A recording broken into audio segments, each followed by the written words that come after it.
Дерсіміздің мевзусы мүлкиет аффикслері. Мүлкиет сөзі собственность, имущество кебі тәржіме етіле. Мүлкиет аффикслері аффиксы принадлежности кебі тәржіме етмек мүмкін. Мисал olarak, ана сөзі. Алайық, анам, анан, анасы, анамыз, ананыз, аналары. Ана кімнің олғаныны біз аңлаймыз. Менің анам, сенің анан, оның анасы, біздің анамыз, сіздің анаңыз, оларның аналары. Мүлкиет аффиксы предмет әдесе кімге айт олғаныны білдіре. Мисал olarak, урбаны жейіштір. Бұл жүмледе сенің сөзі олмаса біле, ама бұл урба сенің олғаныны біз аңлаймыз.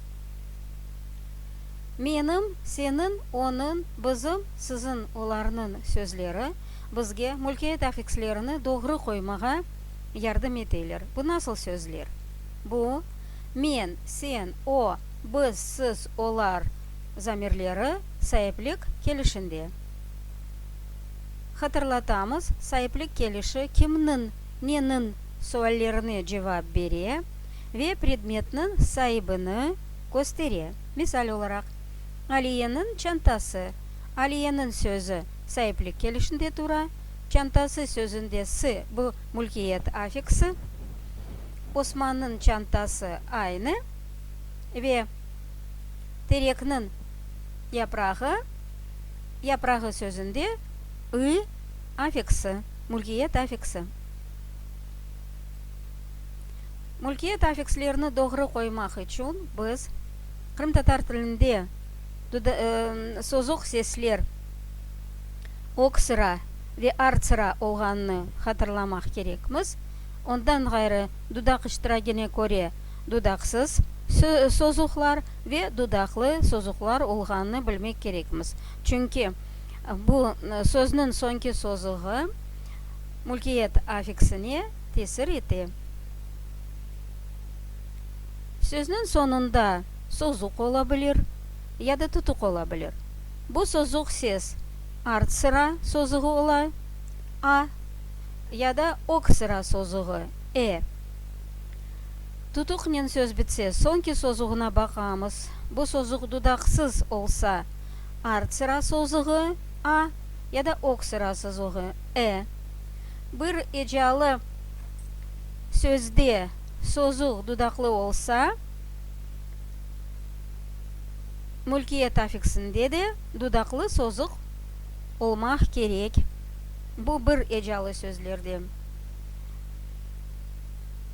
Мисал olarak, ана, айле бұл сөзлерінің мүлкиет аффикслеріні көстереміз. Көреміз, бірінші ве екінші шақыста бұл сөзлерде айны мүлкиет аффикслері.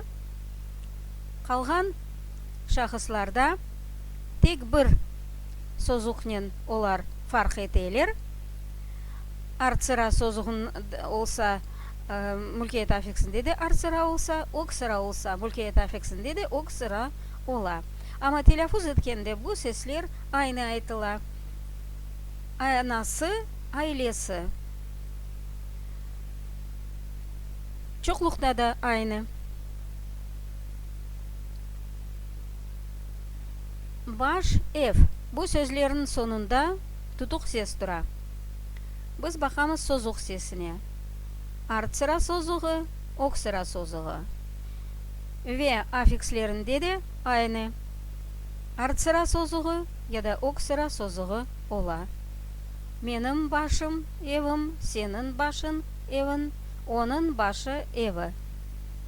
Біздің башымыз, сіздің евіңіз, Bizim evimiz, sizin başınız, sizin eviniz, onların başları, onların evleri.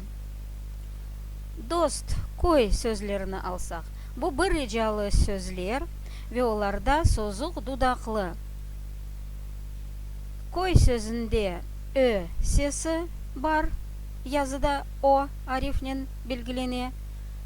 Мүлкиет аффиксы қосылғанда ю арифы yazıla, ama mında tamır, köy, şeyde kala ve ü bu mülkiyet afiksi. Бүле мүлкият аффикслері қошыла.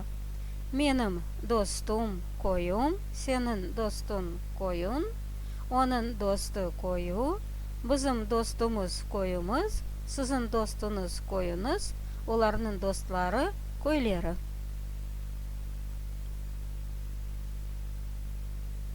Бір ежалы сөзлерде созық дудақлы олса, қошылған мүлкиет аффикслерінде де дудақлы созық yazılır.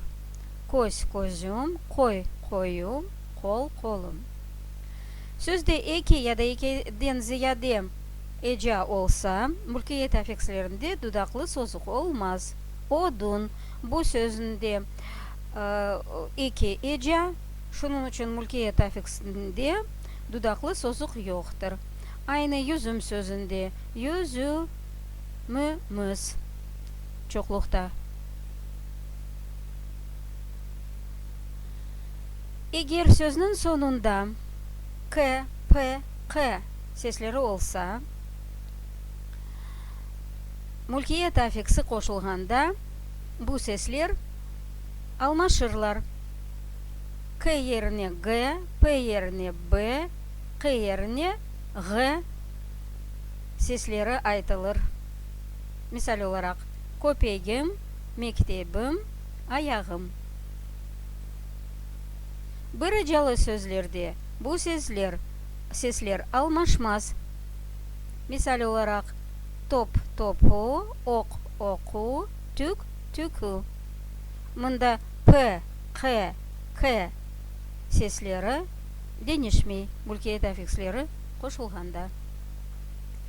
Endi öz-özünü teşkirmege teklif etemiz. Bu cümlelerde мүлкиет аффикслерini kaydetmek gerek. Kırım Tatar milletinin en sevgen spor çeşitlerinden biri kureştir. Bu icatlarımızdan bizge miras kalgan halk eğlencesi.